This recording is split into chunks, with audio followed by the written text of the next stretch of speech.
We're excited to announce that our very own podcasting platform, Zencastr, has become a new sponsor to the show. Check out the podcast's discount link in our show notes and stay tuned for why we love using Zen for the podcast. You're listening to the Archaeology Podcast Network. Hello out there in Archaeology Podcast land. This is Dr. Alan Garfinkel. I'm the president and founder of the California Rock Art Foundation. And what we do is we identify, evaluate, manage, and conserve rock art both in Alta California and in Baja California. We conduct field trips, we have trainings, exercise, we do research, and in every way possible, we try to preserve, protect, and coordinate treasures of Alta and Baja California rock art, of which there are many and diverse. We also work closely with Native Americans and partner with them to recognize and protect sacred sites. So for more info about the fabulous California Rock Art Foundation, you can go to carockart.org. Also, I'm open to give me a call, 805-312-2261. We would welcome sponsorship or underwriting, helping us to defray the costs of our podcasts, and also membership in California Rock Art Foundation. And of course, donations, since we are a 501c3 nonprofit scientific and educational corporation. God bless everyone out there in podcast land. You're listening to the Rock Art Podcast with Dr. Alan Garfinkel, a podcast about all things rock art. Send us your suggestions.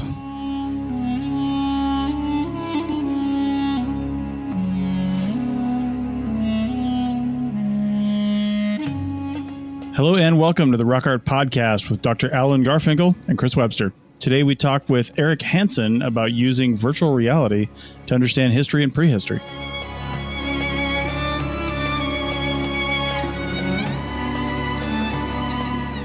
All right, everybody, welcome back to the Rock Art Podcast with myself and Dr. Alan Garfinkel. Alan, who do we got today?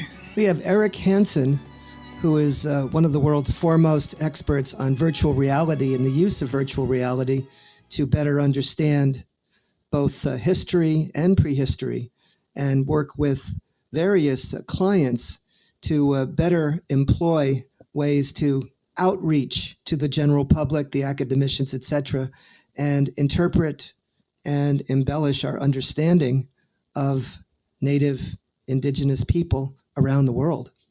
And with that, I want to introduce Eric. Welcome, Eric Hanson. Okay. All right. Well, thank you very much, Alan and Chris. Virtual as this may be, I would say. Yes. So, Eric, who do you work for? Actually, I wear a number of hats in my career and have over the length of it. But currently, I'm on faculty at the USC School of Cinematic Arts. And That's the University of Southern California? Oh, that's right. I should specify that. Okay. And I've been, I guess, on faculty there for probably about 15 years now. And I started off by building up the visual effects curriculum. The bulk of my career has been in visual effects and feature film, building kind of fictitious worlds and such. And I'll speak more about that and how it relates to what I do now. But in any case, so that's one of the primary things that I do is, and at this point I lead all the curriculum in what we call cinematic virtual reality, which is more kind of narrative storytelling aspects of VR, as I'll refer to it, as opposed to a gaming type of application. So something that has the nature of cinema embedded within it, but again, can be an extension of immersive storytelling. You have your own business, don't you, Eric, as well? Yeah, well, that's what I was going to say about, I kind of left feature film behind about, I think, 14 years ago now. And that was from a fortuitous campfire discussion, kind of a humorous and should I say, lively discussion I had with who became my business partner, Greg Downing. And we were both lamenting the fact that that visual effects had become a bit of it started off as a way to tell better stories. And I should inject that Greg and I were some of the first digital artists to work in visual effects. It's a 100-year-old field. But we were in the mid-'80s kind of the first ones to utilize computers for that. And in that, but anyway, back to the campfire, we were discussing how exciting it was in the early days to see what computer graphics could do for the field. and tell better stories. But we got to the point where it kind of felt, after about 18 years of doing this, that it became just a vehicle to tell really bad stories. And we ended up just kind of lamenting this fact. And Greg at one point blurted out, he said, I am so sick and tired of building New York City and destroying it. And I think I've done that 4 times now. And I thought about it, and I counted the films that I've done New York on, and there's about another 4 or 5. So between us, we've destroyed New York about 8 or 9 times. Now, I was on a panel at one point with an individual named Matt Gratzner, who's a well-known effects practitioner that builds models. And he has built New York repeatedly for all kinds of major films. And I said, Matt, I think I've only destroyed it 8 times. How many times have you destroyed it? And he said, I can't even count.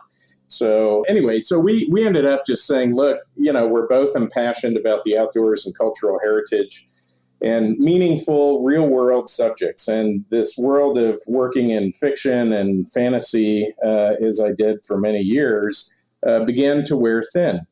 And but I'm, myself and Greg were still hugely passionate about the use of the tools to, again, tell deeper stories and to use the power of the evolution of computer graphics. And the other thing is we've always been very involved with the evolution of them, or kind of the innovative use of graphics, which is what visual effects was with computers in the early days. It was a very inventive and kind of, high exploration time, very exciting. Tell us a bit about your background in working for Hollywood and what movies you worked on and other things that I guess are the public, the people that are listening, would have some knowledge of. I think it would help in terms of contextualizing your discussion. Well, my education is actually in the field of architecture. I have a degree in architectural design. So I worked for different architecture firms, and I won't belabor that, but I ended up down here in Santa Monica, California, working for a very large firm and kind of heading up visualization. So using computers in architecture, and I can say I was one of the pioneers of doing visualization work in that field too. That led me down here to Los Angeles. But in any case, we did a renovation of the MGM movie lot, which is now Sony Pictures. And I had put together this little animation and peppered it in with famous stars, et cetera, from the 30s, and kind of did a little Hollywood-esque treatment of our proposed design. And the head of Warner Brothers came in and took a look at it, and this, studio boss kind of guy.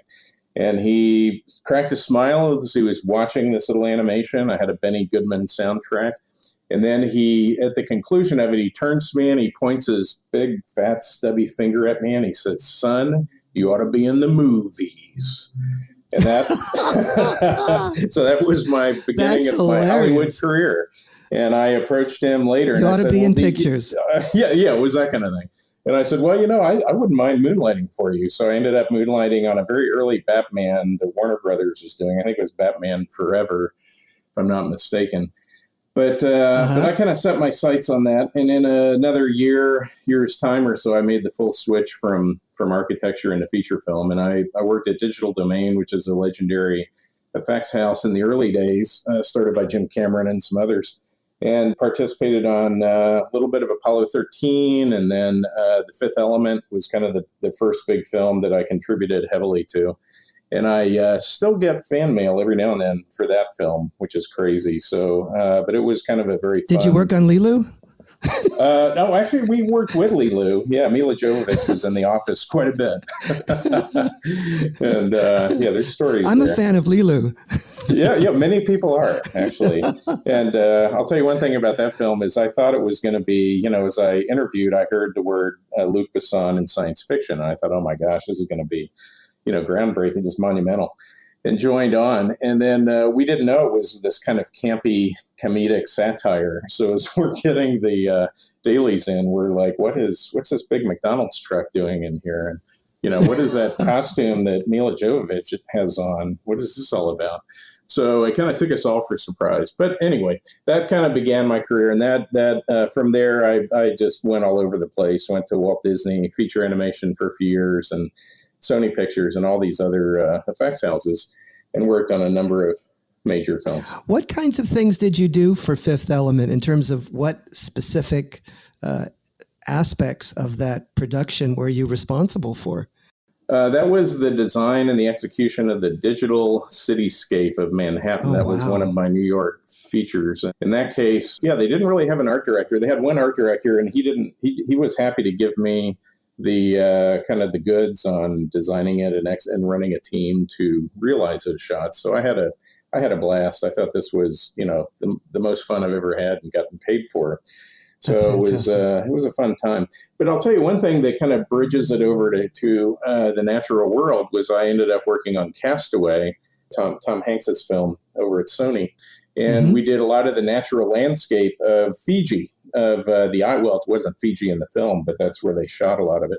And that island actually is not really in existence. Almost all of that was digitally created. So that was my first opportunity to do a natural environment, kind of move away from my architectural roots. And that was actually a big effects film. Nobody knows that it is, but it's I show before and afters in my presentations, and people are always shocked at just, how fictitious that creation is. So in other words, it was your responsibility to fictitiously, electronically, digitally create this environment that didn't really exist. Yeah, that's right. That's right. And they would shoot it. And when we see it on film, we think it's real. Yeah, they shoot just a minimal amount of it. As a matter of fact, the big summit shot where Tom climbs to this high peak and looks down was actually just a little nub of ground over on PCH, just up the road from him in That's Malibu. amazing. So there's some pretty extensive kind of digital fabrication that we did. But again, I bring that up because that got me very intrigued about representing the natural world, and which I've always been a very impassioned outdoor. I don't know if I would say explorer, but I've always had outdoor activities throughout my life. I was a advanced hang glider pilot for decades and flew all manner of pretty advanced types of sites all across the Southwest, and I've always backpacked and been a photographer, and I've just always the outdoor life has been my passion for my entire lifetime. But it was always separate from this life of working in feature film. Back to the campfire, so we can move on. That was a pivotal moment where we just said, look, let's redirect our activity, our careers, to represent the natural world and all the wonders that exist there. And, start our own company and maybe take a breather from feature. And that's what we did. And that was about 14 years ago. Now, Eric, why is that so unusual? You've told me that when we talk about virtual reality and even think about that particular strategy or that technology, dealing with the natural world with VR in the way that you've done or the way that you and your colleague have done is rather atypical. Am I correct? Yes, in some manner. And one thing as we start to talk about archaeology is I make no pretense of having a great amount of knowledge of the field, but I have partnered with archaeologists for many, many years. And currently, I'd say in the last 8 years, probably extensively worked on archaeological subjects. So, and then my passion of rock art is led me to meet you, Alan, to join the California Rock Art Foundation.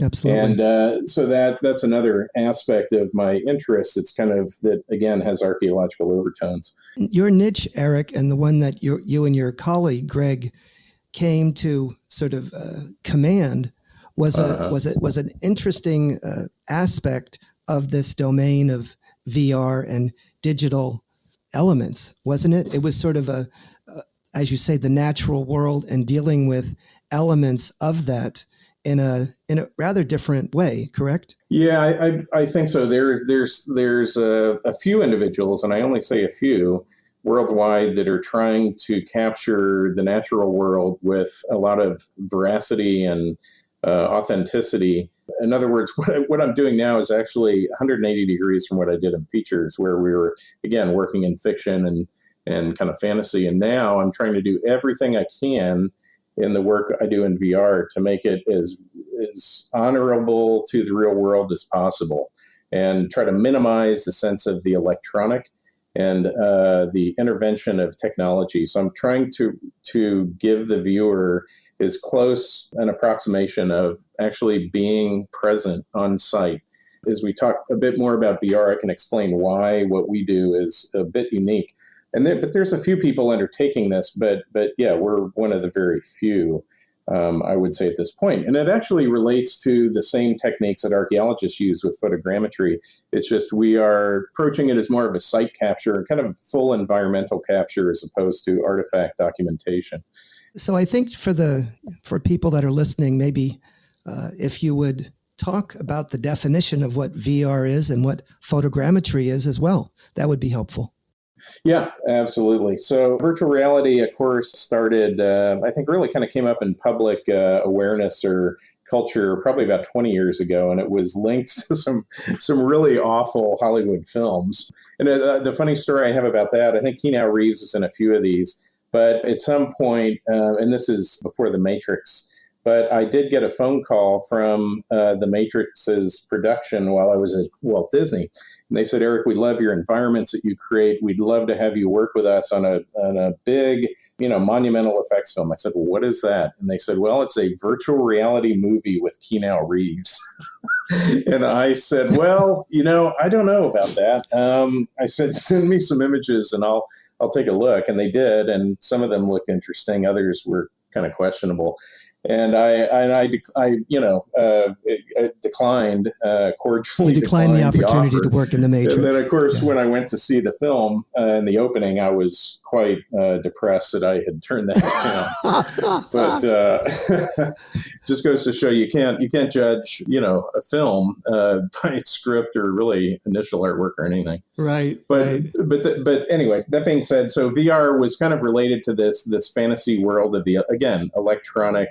Kind of this futurist, aesthetic and manifesto and so forth. And it had nothing to do with the natural world back then. And then, of course, the technology was being created, but it was, out of sight for any kind of consumer use. It was $60,000 for a headset, even a basic one at that point. Wow. And, today we're now down to a few $100s for something that far exceeds what they had 20 years ago. So different. So it democratized at some point. Eric, let's hold that thought for a moment.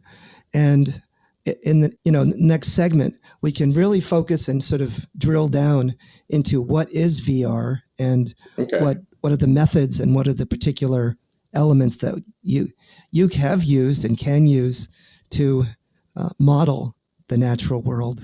Chris Webster here for the Archaeology Podcast Network. We strive for high-quality interviews and content so you can find information on any topic in archaeology from around the world. One way we do that is by recording interviews with our hosts and guests located in many parts of the world all at once. We do that through the use of Zencastr. That's Zencastr. Zencastr allows us to record high-quality audio with no stress on the guest. Just send them a link to click on, and that's it. Zencastr does the rest. They even do automatic transcriptions. Check out the link in the show notes for 30% off your first 3 months, or go to zencastr.com and use the code ROCKART. America. We are endowed by our Creator with certain unalienable rights: life, liberty, and the pursuit of happiness. By honoring your sacred vocation of business, you impact your family, your friends, and your community. At Grand Canyon University, our MBA degree program is 100% online, with emphases in business analytics and finance to help you reach your goals. Find your purpose at GCU. Private, Christian, affordable. Visit gcu.edu.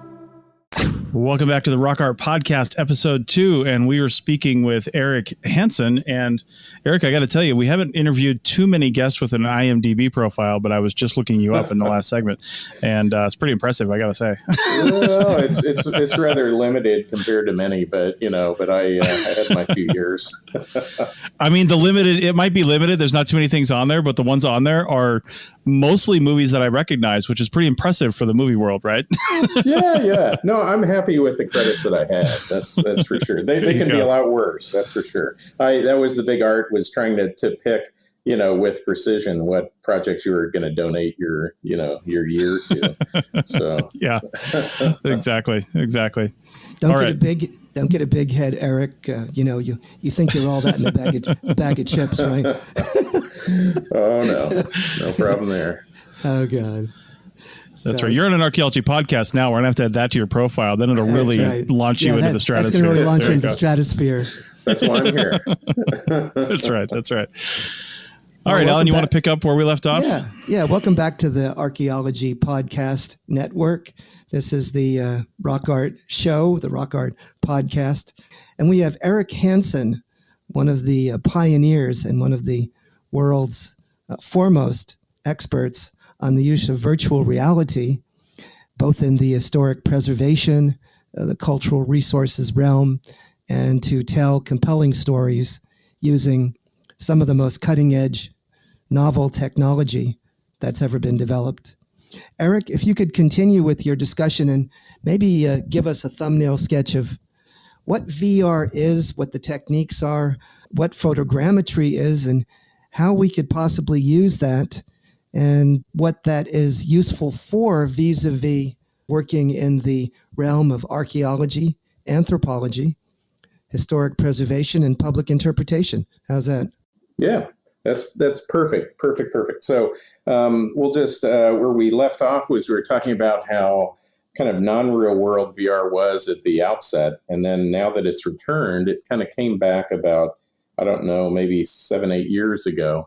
And it was because of the proliferation of cell phones. So cell phone devices have what are called inclinometers. So they know, you've used them as compasses, so they know which way they point, and then, or angled. And then they also have high density displays. And these are the two things that actually the old $60,000 headsets had that are now in everyone's pocket. So there was an individual, Mark Bolus at USC, who had a light bulb moment, and he said, look, we could bring VR back again and democratize it because the technology is cheap and it's proliferated into everyone's hands. So he developed a thing called actually it was not called Google Cardboard at the time. It became known as that.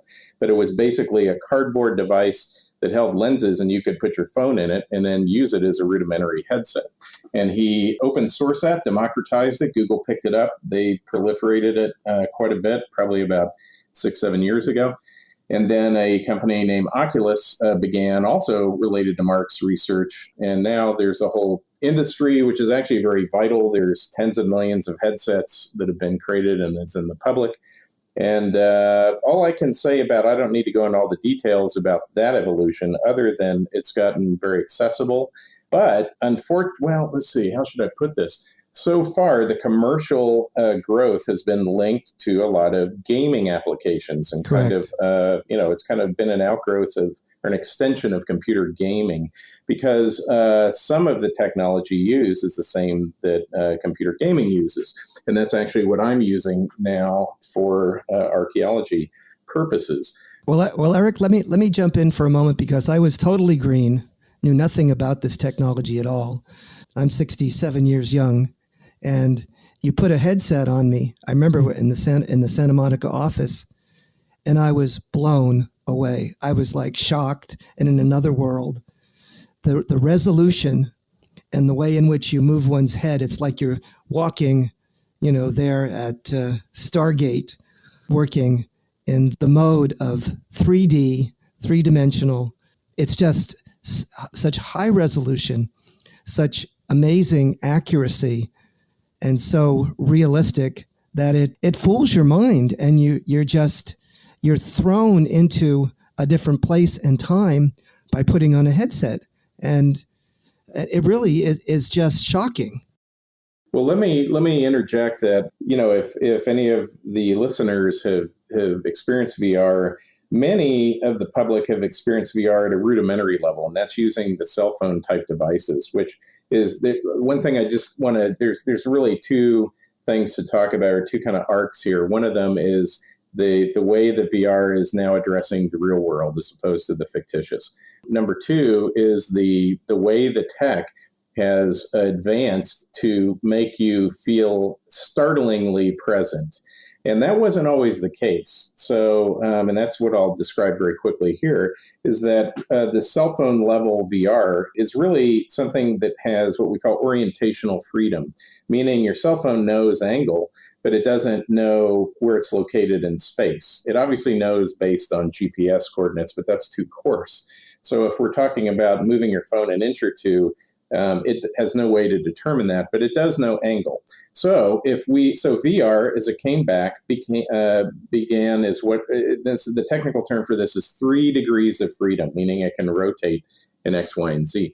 And so 360 filmmaking was kind of the beginning, or the kind of resurgence, fueled the resurgence of VR. And I participated in that. I did a elaborate film on Machu Picchu for a leading company that made 360 cameras. These are arrays of we had 24 separate video cameras on a big ball, looked like a small nuclear reactor or something. And it made a lot of people look very closely at it. But we took that down to Machu Picchu and did a nice film on that bit of that story, some of the archaeological stories there.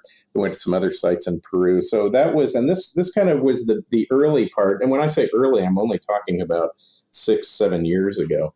And that fueled the industry. But again, what changed it was the introduction of gaming engines. And this is a way that, and this is what you were talking about, Alan, your response that you had is based on what's called 6 degrees of freedom.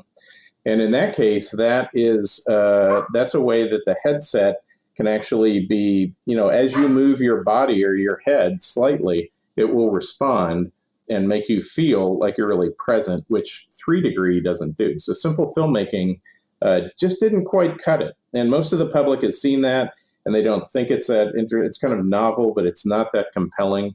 But we had what I call my Watson Bell moment, and this is about 5 or 6 years ago. And we had built, Greg, my business partner, had been over to a archaeological site in Egypt on the Nile. He's working with National Geographic on a diving expedition into the Nile. And he visited this small cave, or kind of, it was I guess a tomb. And then right over the Nile, did photogrammetry, which we'll get right into. And then we had a 3-dimensional model of this. And then somebody said, you should put it in a gaming engine. And we did that. And I put the headset on, and it was something, it sent chills down my spine. And it was everything I've ever wanted in my apogee of my career. That was like everything I'd done in my lifetime was of the past. This was the way forward. And to this day, and this was 6 years ago, and every single day I've pretty much worked on this type of tech, and I'm still as thrilled now as I was 6 years ago. So I find it absolutely stunning. And I think that's why you had indicated that, Alan, that it had such an effect on you. Well, what the effect, I think, Eric, so I can explain that, is when you're wearing this headset, certainly as you move your head, it moves as though you are there in that environment. Also, if you turn around, it shows you what is behind you, above you, below you, in front of you. And the resolution is so fabulous that you believe and feel that you are exactly immersed in that environment. But I'll tell you, I'm not going to get very technical here because we don't need to talk about that. But let me tell you why it doesn't. It's actually not the resolution.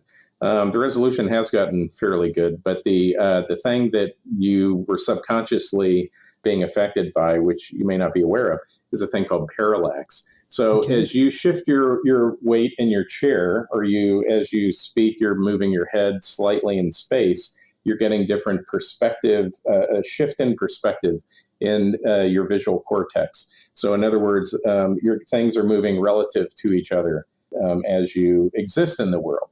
360 filmmaking, the earlier type of VR, didn't have that. So it's like you could look around, but if you moved your head, it didn't respond.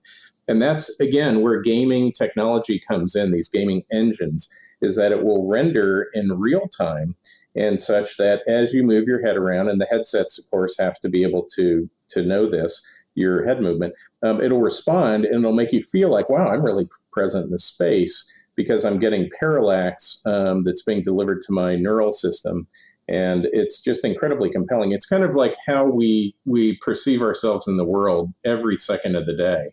And VR comes in and kind of plugs into that, at least this type of 6 degree freedom VR plugs into that and just makes you kind of believe very viscerally that you're present somewhere. Now, of course, if you're on an archaeological site, it's a remarkable thing because you can begin to explore the site. You can get down and look at pot shards. You can, do any number of experiential things. As a matter of fact, one of my colleagues at USC is doing working in Bears Ears as I have been doing.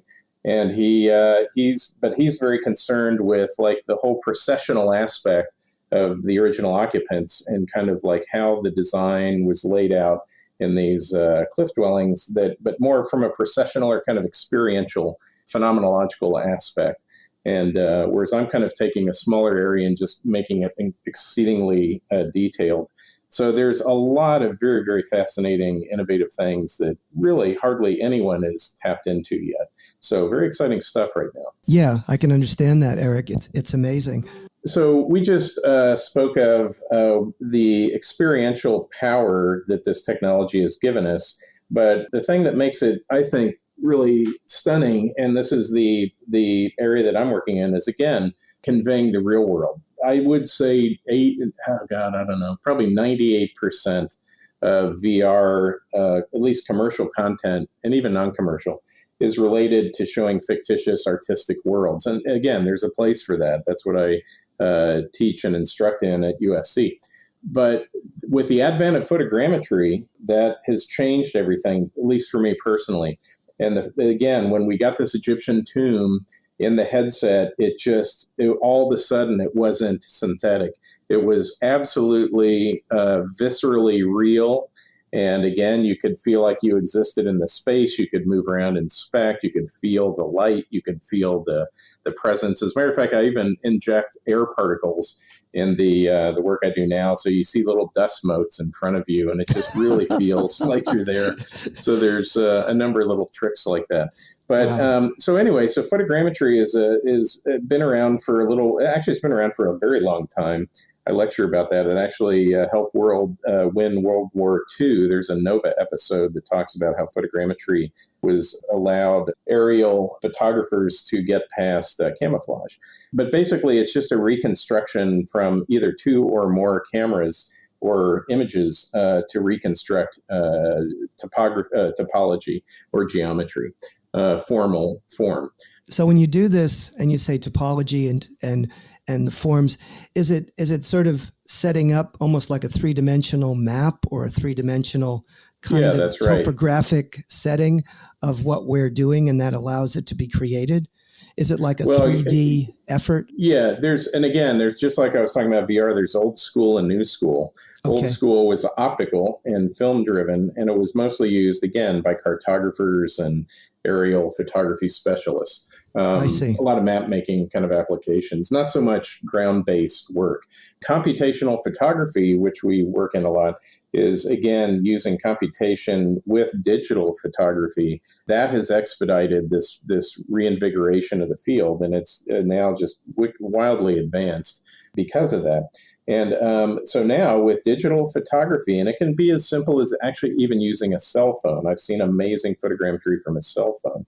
But if we apply high-resolution DSLRs to the game, and we think about our methodology and so forth, using drones, using poles, and any kind of arrays of cameras, there's any number of ways to approach it. You can get work that is a reconstructed three-dimensional model of a site that is, accurate down to the millimeter, and the visual resolution is at the same veracity as or acuity, I should say, as a digital photograph. And if you have a 60 megapixel back, then you'll get, that level of detail in the work. So you can get staggering resolution and geometry from this. Now, of course, that by itself that's not news to archaeologists. This is archaeology is one of the fields that has embraced photogrammetry probably more so than most, actually, these days. So I'm not speaking of anything that probably your audience doesn't know of.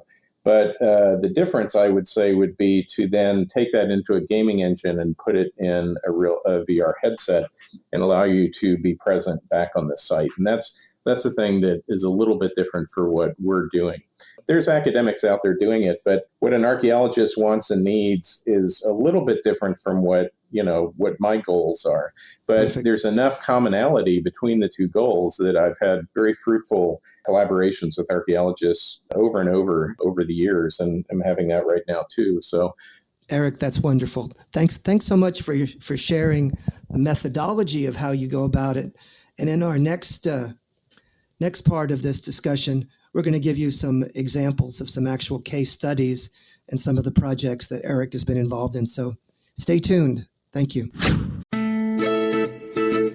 You may have heard my pitch for membership. It's a great idea and really helps out. However, you can also support us by picking up a fun t-shirt, sticker, or something from a large selection of items from our TeePublic store. Head over to arcpodnet.com/shop for a link. That's arcpodnet.com/shop to pick up some fun swag and support the show. Welcome back to the podcast. This is Dr. Alan Garfinkel. I'm both the founder and president of the California Rock Art Foundation. And we have with us today Eric Hanson, one of the really dynamic people who are behind the use of virtual reality in the field of anthropology, archaeology, and cultural resource management. Eric, good to have you back again. Why don't we talk about some of the current work you're doing and projects you've completed, and share with our audience the way in which you're using VR in a very innovative way. Absolutely. Well, good. Well, I think probably the way to pick that up would be the work that we began to do as we left feature film. Greg and I, as we looked for ways to utilize computer graphic technology and early photogrammetry. This is kind of just pre-VR to natural subjects. So we actually were innovators with a thing called gigapixel photography, so where we use hundreds or thousands of images to do just extraordinary resolution. And rock art has always been just a passion subject for mine to experience and to record. So we began to visit different rock art sites with gigapixel configurations and equipment. And we did just a number of different pieces, and we're kind of known to have kind of opened up the production side of that enterprise or that field. Eric, for the audience, when you said gigapixel and hundreds and thousands of images, how the heck do you get those numbers of images? Well, we worked with Microsoft on this actually in the early days, and use a robotic device to enable the precision. It's like puzzle pieces. So rather than put a wide angle lens on, you'd put a long telephoto and dice it up into a matrix grid or kind of an array of images. But if you want gigapixel, the lens has to be small enough where the rotations become very small, and you need a robotic device to begin to assemble them or take them. So that's kind of a lot of the early R&D work that we did. As I say, we always do a lot of kind of innovation R&D in the practice.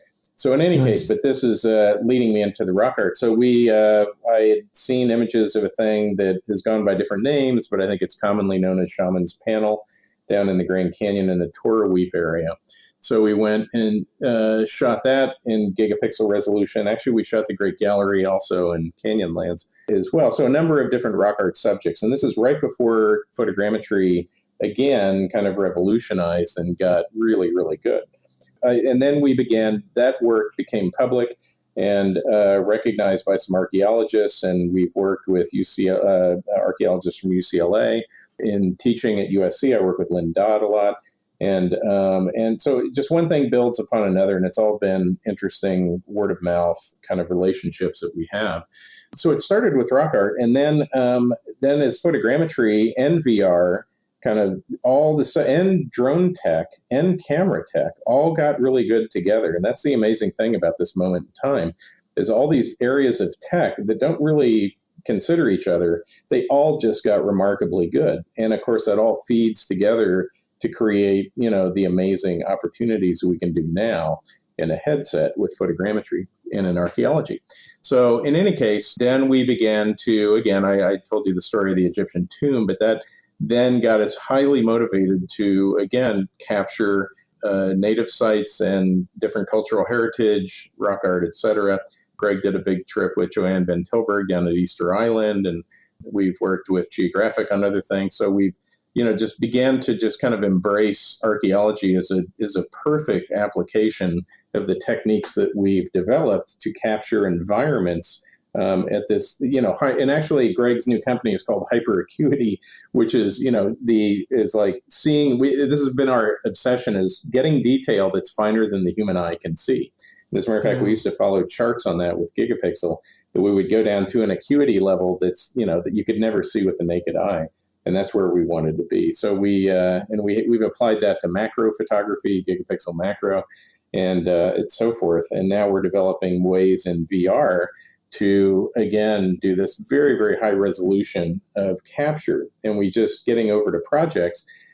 We've been on a project for the last probably 3 years now with the Dunhuang Foundation, which is a U.S. foundation headed up by Mimi Gates, Bill's stepmother, I believe. And she has a PhD in Asian art. And one of the legendary sites in Asian art is the Megao Caves in the Gobi Desert. So we were hired to do very high resolution capture of these caves and bring it into a VR headset to enable the public to feel present and to be able to explore this amazing artwork, which is just incredibly spectacular and highly detailed. So we did some very special techniques on that capture, and we've been doing this for a few years now. It's an ongoing project. And that is, again, trying to pull together all of the techniques that we've done in R&D. What kinds of places are these in China? You said that they have incredible artwork. How old are they? What religious tradition are they? I always kind of relate it to China's Machu Picchu that any Chinese national knows about. Very few Americans outside of, I'm sure many of your listeners know about the Megao Caves, but the general public just has no awareness of it, nor did I must admit, till we took this job on. And it was on the Silk Road. It's in the Gobi Desert. It's in far northwest China. It's just under Mongolia and next to Kazakhstan. And it's a beautiful site kind of in a desert sand dune environment with a cliff. And there's 700 Buddhist art caves, shrines that have been built into in a long line along this hill, this cliff. And they date back to, I think, up to say 1,200 years, probably further, throughout all the different dynasties. So it's a phenomenal site, and we've captured, I think, 7 of them so far. And we have an amazing experience in a VR headset where you can pick and choose where you want to go and be able to walk around in these caves. And what would someone see when they're wearing their VR headset when they go in one of these caves? Well, it'd be very similar to what you would see as a visitor. We had special access, so they pulled out all the protective panels, and we've actually recreated it with artificial illumination like you had a torchlight entering the cave, where it'd be like an early discoverer might see the cave. So we've done things that are very real world, and we've also tried to do, we've shown deconstruction of some of the Buddha sculptures that are in there to show how the materials were, or how the sculptures were assembled. And doing things with computer graphics in a novel way. But again, giving the viewer a deeper understanding and appreciation of where they are, and also letting them see novel points of view. And that's one thing that is true in all the work that we're doing, is that VR, when you capture a natural site in VR, it's stunning just to be present there. But what's really amazing is, wouldn't it be nice if we had scaffolds here? Or wouldn't it be nice if, I could hang from the ceiling of Carlsbad Caverns, in a 200-foot ceiling? Wouldn't it be nice if I could get up by the ceiling and look down? You can do that in VR if you've captured it appropriately. So in other words, there is no gravity, there's no physicality for where the viewer or the camera is. So you can perceive things in very, very unique and powerful ways. And you can also scale the content too. So we do a lot of things with scale, where we'll scale it down to dollhouse scale. And real world, and it gets magical when you do that, because the real world becomes this kind of precious, like just amazingly rich, detailed thing when you play with scale. Conversely, we've taken structures like the Sandtooth at Mono Lake, scaled them up to be 100 feet tall, when in fact they're 2 feet tall. And now you're getting the view of being a small insect or something. But if the detail is there, it really feels like an enormously grand monumental landscape. So in other words, you can go microscopic or macroscopic. And so if someone wants to analyze the details, the infinitesimal details, they can see that. Or if they want Right. to look at the grand scale, they can do that as well. It's an experiential technique, I would say, but there, no doubt, archaeologists would find ways to utilize scale for research purposes as well. I have no doubt. So you were saying the next thing is you went to, I think it was Arizona, and did some archaeological work, did you not? Yeah, so this is a current project that has just been hugely enjoyable as well. And this is working with a woman named Elizabeth Kahn. She has a foundation here in Los Angeles called the Onward Project. And this is she was, I think, at the Getty for years and connected with UCLA Archaeology. This is basically she was approached by a Navajo woman years ago who was involved in the Rainbow Bridge Monument Valley expedition of the 30s. And this is a man named Ansel Hall funded that. And he was one of the early, I think, chief naturalists of the National Park System. And he left and funded this expedition that went on for years. It's a very interesting, bit of history, but it doesn't seem to be that well known. So Elizabeth is taking it upon herself to kind of rekindle the memories and the discoveries of this project and bring it not only to fellow archaeologists or the public, but mostly to bring it to the Navajo communities. So she'll go and put up these tents and show all the rich research, and this has been going on for years, all these historic photographs, and then people in the Navajo community will find their relatives, because this is less than 100 years ago, and they'll be fascinated by it. So she is doing a very valuable thing by, again, honoring this great expedition and bringing it, making it relevant to our current time. Well, what's very important about that, Eric, is that to the Native people and connecting back and seeing their relatives is enormously, emotionally, very, very important and significant, and touches their heart. And I know that working with Indigenous people, with Native people, if you can bring to life their ancestors and their heritage and acknowledge it in a specific way that recognizes and venerates this remarkable heritage, it has tremendous positive implications and shows you're recognizing the value and importance of their contributions. That's right. She also, the other brilliant thing that she's realized is using current technology like photogrammetry and VR to help the cause. So now she's bringing out VR headsets when she goes to these Navajo events and lets people experience these sites that they may not have visited.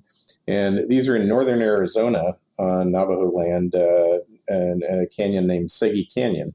And there's a number of sites there. This is, as you may know, this is close to Navajo National Monument. So we've had a relationship with the Navajo Nation and a particular family who is based out of Segi and was their forebears were the ones who guided the expedition back in the 30s. So we have revisited these sites, and I've done photogrammetric capture of these sites. Again, the first time I put the headset on at one of these sites, I just got chills. It was like just an amazing thing to be able to go to an accurate, authentic archaeological site rather than a sanitized one, which I was kind of used to. And the preservation in this, the quality of the sites are remarkable, are they not? Oh yeah, they're just iconic. Yeah. So these are we put together, or we're actually still working right now on a large installation project for this. We were going to debut it at Mountain Film Festival this year in May, but of course that got canceled with everything else.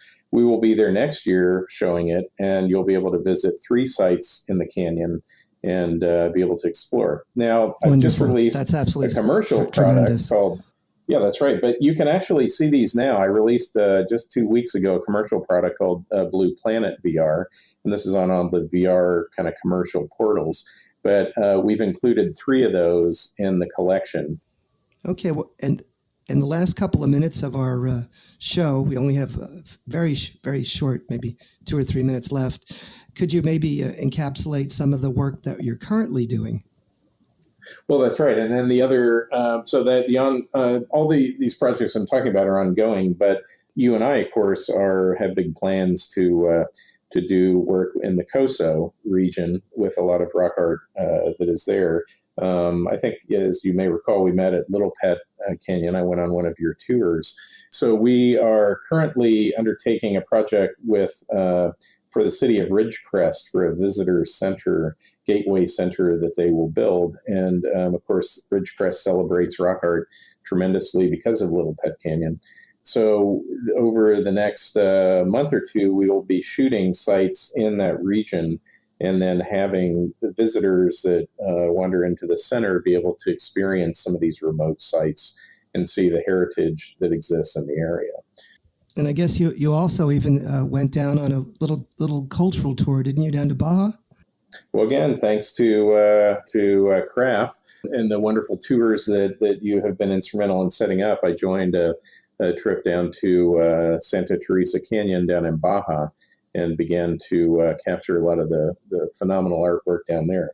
And that is embedded in the Blue Planet title also.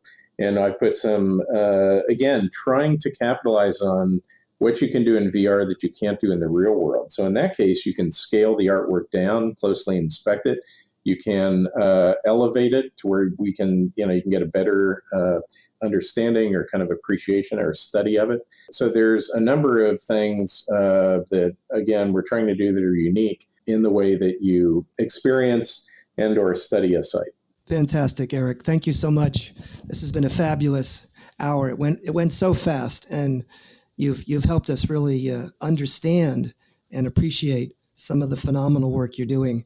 And I'm so appreciative that you took the time and energy to share that with us for the Archaeology Podcast Network and the Rock Art Podcast. Thank you, Eric Hanson, for spending an hour.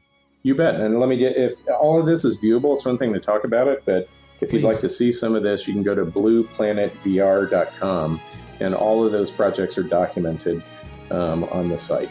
So excellent. Thank you, Eric. You bet. Absolutely. My pleasure. See you all next week in the Archaeology Podcast Network.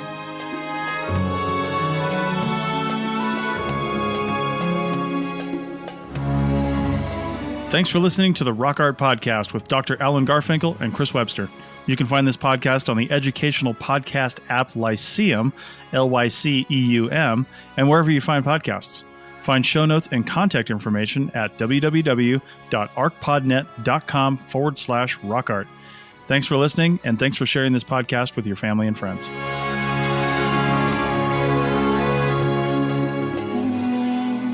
This show is produced and recorded by the Archaeology Podcast Network, Chris Webster and Tristan Boyle, in Reno, Nevada, at the Reno Collective. This has been a presentation of the Archaeology Podcast Network. Visit us on the web for show notes and other podcasts at www.arcpodnet.com. Contact us at chris@archaeologypodcastnetwork.com. Thanks again for listening to this episode and for supporting the Archaeology Podcast Network. If you want these shows to keep going, consider becoming a member for just $7.99 US a month. That's cheaper than a venti quad eggnog latte. Go to arcpodnet.com/members for more info.